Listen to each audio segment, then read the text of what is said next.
Indore crime branch ने operation प्रहार के तहत दो अलग अलग थाना क्षेत्रों में कार्रवाई करते हुए 3 आरोपियों को गिरफ्तार किया है, जिनके पास से बड़ी मात्रा में ब्राउन शुगर बरामद की गई है। पुलिस ने आरोपियों पर वैधानिक कार्रवाई की है। इंदौर क्राइम ब्रांच लगातार ऑपरेशन प्रहार के तहत शहर को नशा मुक्त बनाने के उद्देश्य से आरोपियों पर कार्रवाई कर रही है, जो अवैध मादक पदार्थ की तस्करी कर रहे हैं। इसी क्रम में क्राइम ब्रांच द्वारा गांधीनगर और लसूड़िया थाना क्षेत्र में कार्रवाई करते हुए 3 आरोपियों को गिरफ्तार किया गया है। इनके पास से 57 ग्राम ब्राउन शुगर बरामद की गई है।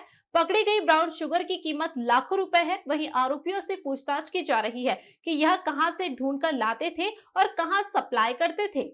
सर, राव और तेजाजी नगर में दो चोरी के मामले दर्ज हुए। सर, कितना मशरूका गया और क्या करता सर कल? इसमें राऊ थाना अंतर्गत कल 8/5/2023 के शाम की घटना बता रहे हैं।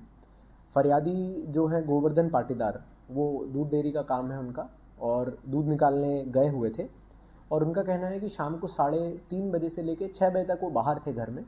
3 मंजिला घर है, जिसमें से पहले और दूसरे मंजिल में उन्हीं के परिवार के कोई और सदस्य रहते हैं, और तीसरे मंजिल में इनका घर था, जहाँ पर आरोपी के द्वारा ताला तोड़कर वहाँ से जो उनके सोने के जेवरात थे, मंगलसूत्र इत्यादि, वो लेके गए हैं।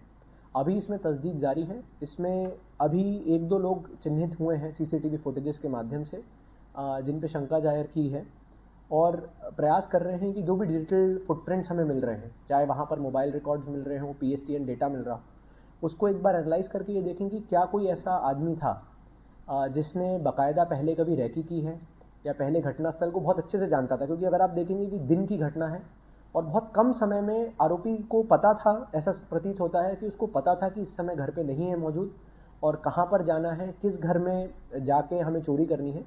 क्योंकि नीचे दूसरे परिवार के सदस्य भी रहते थे, उसके बाद भी उसने इतनी हिम्मत की कि 3rd फ्लोर तक गया और जाके चोरी करी, और चोरी करके सामान लेके भगा है। तो ऐसा लग रहा है कि कोई जान पहचान वाला भी हो सकता है, या ऐसा कोई आदमी जो फरियादी की पूरी टाइम टेबल को जानता हो, समझता हो, और उसे पता होगा कि फरियादी इतने समय तक अब घर नहीं लौटेगा, और अमूमन वो काम कर सकता है। इसी प्रकार से थाना तेजाजी नगर में भी 2 चोरी की घटनाएं सामने आई। एक में बाईपास रोड के पास से बाइक चोरी हुई है, और दूसरी घटना में एक जगह निर्माणाधीन घर था, वहाँ पर 2 उन्होंने मशीन्स रखी हुई थी, स्टीमर मशीन्स, वो चोरी हुई हैं।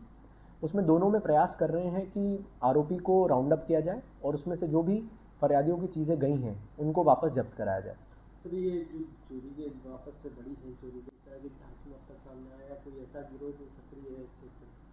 अभी इसमें कहना थोड़ा सा मुश्किल रहेगा, क्योंकि एक बार आरोपी राउंड अप हो जाते हैं और उनका रिकॉर्ड्स पता चलता है, तो समझ में तो ज़्यादा बेहतर हम बता पाएंगे कि क्या कोई पुरानी गैंग्स वापस हुई है। बट ये आपका कहना सही है कि बाईपास वाले क्षेत्र में कुछ जगह गाड़ी चोरी की घटनाएं वापस आने लगी हैं। अमूमन देखा गया है यहाँ पर कि धार टांडा से लोग आते थे और ये चोरियाँ करते थे।